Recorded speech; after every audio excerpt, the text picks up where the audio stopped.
Class 7th मैंने आपको आपकी हिंदी 1 से पाठ 8 साम एक किसान पढ़ाया था बेटा और समझाया था।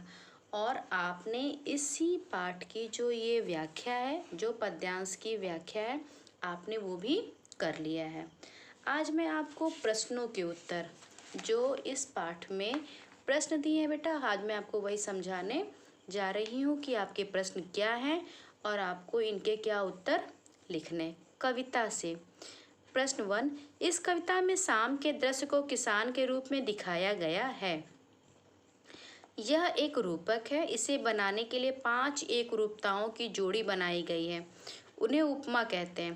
पहली एक रूपता आकाश और साफे में दिखाए हुए कविता में आकाश का साफा वाक्यांश आया है। इसी तरह तीसरी एक रूपता नदी और चादर में दिखाई गई, मानो नदी चादर सी हो। अब आप दूसरी, चौथी और पांचवी एक रूपताओं को खोजकर लिखिए। तो बेटा इसमें दूसरी, चौथी और पांचवी एक रूपता है। पहली आकाश का साफा, दूसरी पलाश के जंगल की अंगीठी, तीसरा नदी चादर सी, चौथा है सूरज की चिलम और पांचवा है बेटा भेड़ों के गले सा अंधकार। अब प्रश्न 2, शाम का दृश्य अपने घर की छत या खिड़की से देखकर बताइए।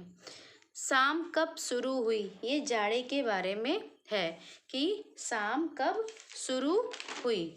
तो जाड़े के दिन में क्या होता है, जाड़े के दिन छोटे होते हैं, वायुमंडल में कोहरा होता है और सूर्य का जो प्रकाश है वो धीरे धीरे उष्माहीन होने लगता है।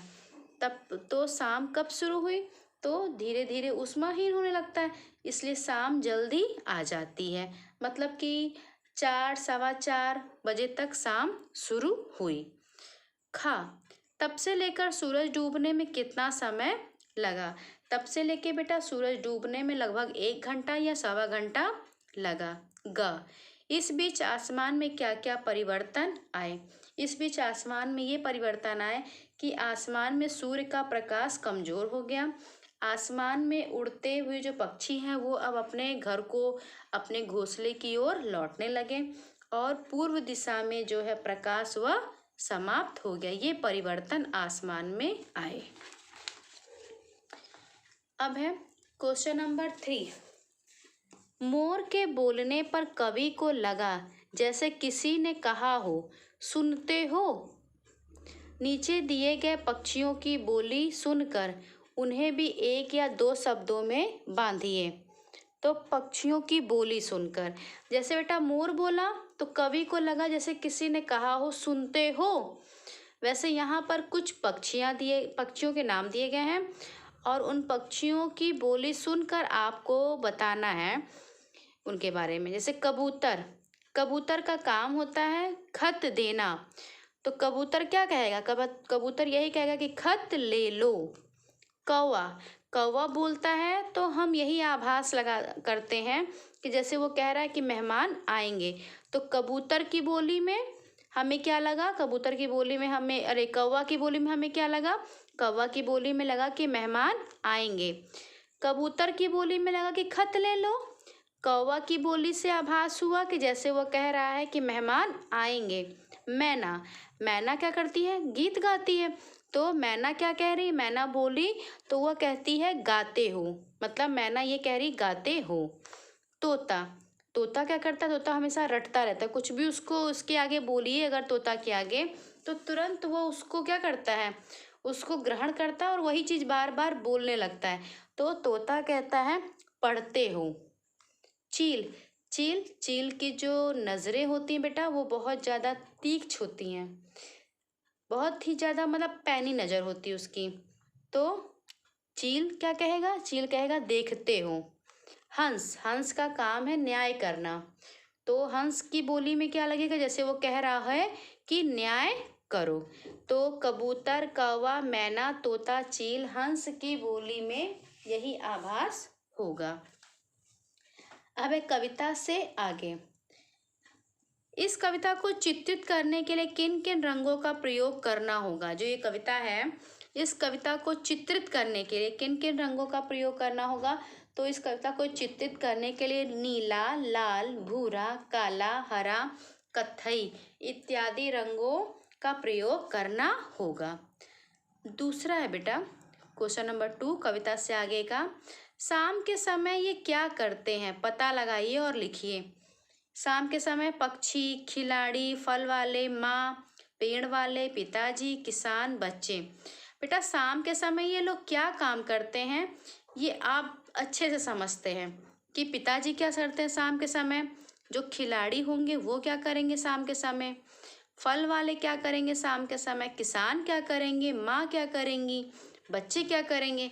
तो ये जो प्रश्न है बेटा ये आपको मात्र स्वयं समझना है, कॉपी पे आपको बेटा ये प्रश्न नहीं करना है। तीसरा, हिंदी के एक प्रसिद्ध कवि सुमित्रानंदन पंत ने संध्या का वर्णन इस प्रकार किया है। संध्या का झुटपुट, बांसों का झुरमुट, है चहक रही चिड़िया, टीवी टी टुट टुट। ऊपर दी गई कविता और सर्वेश्वर दयाल जी की कविता में आपको क्या मुख्य अंतर लगा? ये जो कविता की पंक्तियां हैं सुमित्रानंदन पंत की, इन पंक्तियों में बेटा और जो कविता आपने पढ़ी उसमें क्या अंतर है? तो उसमें यही अंतर है कि जो सर्वेश्वर दयाल की जो कविता है उसमें पक्षियों के जो ये है कविता, इसमें चिड़ियों की चहक का वर्णन है, बांसों की झुरमुट का वर्णन है, जबकि सर्वेश्वर दयाल जी की कविता में पहाड़, नदी, पलाश के फूल, डूबता सूरज इत्यादि बातों का वर्णन किया गया है। कल्पना से आगे, शाम के बदले यदि आपको एक कविता सुबह के बारे में लिखनी हो तो किन किन चीज़ों की मदद लेके अपनी कल्पना को व्यक्त करेंगे? नीचे दी गई कविता की पंक्तियों के आधार पर सोचिए। तो ये जो प्रश्न है बेटा इसमें आप क्या मतलब पेड़ों के झुनझुने बजने लगे, लुढ़कती आ रही है सूरज की लाल गेंद, उठ मेरी बेटी सुबह हो गई। तो इन पंक्तियों के आधार पर बताना है कि किन किन चीज़ों की मदद लेके अपनी कल्पना व्यक्त करेंगे। तो शाम के बदले अगर हमें कोई एक कविता सुबह के बारे में लिखनी हो तो बताइए किन किन चीज़ों की मदद लेके हम कविता को लिखेंगे? नीचे दी गई पंक्तियों के आधार पर सोचिए। यदि हमें सुबह के बारे में कविता लिखनी हो तो निम्न चीज़ों की मदद लेके अपनी कल्पना को व्यक्त करेंगे। जैसे सुबह के बारे में चिड़ियों का बोलना, हवा में पेड़ों का हिलना, फूलों का खिलना, आसमान में उगते सूरज की लालिमा छाना, तारों का गायब हो जाना, मंदिरों में घंटियों का बजना इत्यादि बातों को लेकर हम सुबह की जो कविता है वह लिखेंगे। अब आइए बेटा पेज नंबर 66 पर, भाषा की बात। नीचे लिखी पंक्तियों में रेखांकित शब्दों को ध्यान से देखिए। घुटनों पर पड़ी है नदी चादर सी, सिमटा बैठा है भेड़ों के गले सा, पानी का पर्दा सा मेरे आसपास था हिल रहा, मंडराता रहता था एक मरियल सा कुत्ता आसपास, दिल है छोटा सा छोटी सी आशा, घास पर फुदकती नन्ही सी चिड़िया। इन पंक्तियों में सा सी का प्रयोग व्याकरण की दृष्टि से कैसे शब्दों के साथ हो रहा है यही बताना है।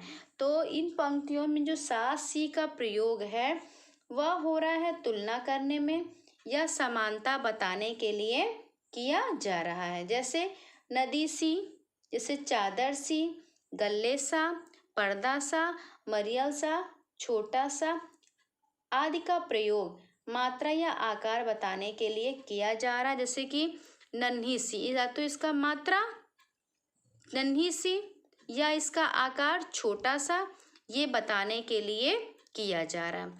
अब है दूसरा प्रश्न, निम्नलिखित शब्दों का प्रयोग आप किन संदर्भों में करेंगे? प्रत्येक शब्द के लिए दो दो संदर्भ मतलब वाक्य रचिए। आंधी, दहक, सिमटा। जो बेटा ये आंधी है ये गलत है, ये आंधी नहीं है, ये बेटा औंधी है। आंधी जो है वो कविता में नहीं आया है, यहाँ पर आंधी है। ये आंधी है ना, आंधी नहीं है, औंधी होगा। औंधी, औंधी मतलब उलट जाना। तो औंधी का दो संदर्भों में प्रयोग बताना है, दो संदर्भ बताना है। तो औंधी का मतलब होता है, एक तो होता उलट जाने के संदर्भ में कि मतलब उलट गया, और दूसरा होगा उल्टा, मतलब सीधा है, सीधा के बजाय वह उल्टा, उल्टा पलट जाने के संदर्भ में होगा औंधी। दहक, दहक मतलब होता है एक अग्नि लपट या ज्वाला के संदर्भ में, और दूसरा होता है दहक मतलब जलन या दाह के संदर्भ में। फिर है सिमटा। सिमटा मतलब होता है बेटा एक सिमट गया, मतलब सारे काम अब सिमट गए। और दूसरा सिमटना मतलब होता है कि कहीं कोई झुंड बना के सिमट गया, मतलब इकट्ठा होकर के बैठ गया। तो आप बेटा इनका अर्थ अच्छे से समझिए, वाक्य प्रयोग आपके लिए आसान हो जाएगा। जब किसी शब्द का आपको अर्थ बहुत अच्छे से आता हो तो वाक्य आप आराम से बना सकते हो। औंधी, औंधी मतलब होता है उलट जाने के संदर्भ में, और दूसरा होगा उल्टा पलट जाने के संदर्भ में। दहक, दहक मतलब होता है एक तो ज्वाला के संदर्भ में और दूसरा दाह के संदर्भ में। और सिमटा, सिमटा होगा बेटा एक तो होगा संकुचित के अर्थ में और दूसरा होगा समाप्त के अर्थ में।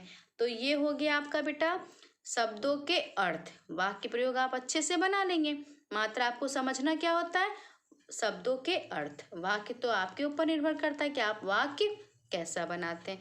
तो क्लास 7th आज बेटा आपका जो ये चैप्टर है, चैप्टर 8, ये कंप्लीट हो गया, इसका लिखित कार्य आज पूरा हो गया।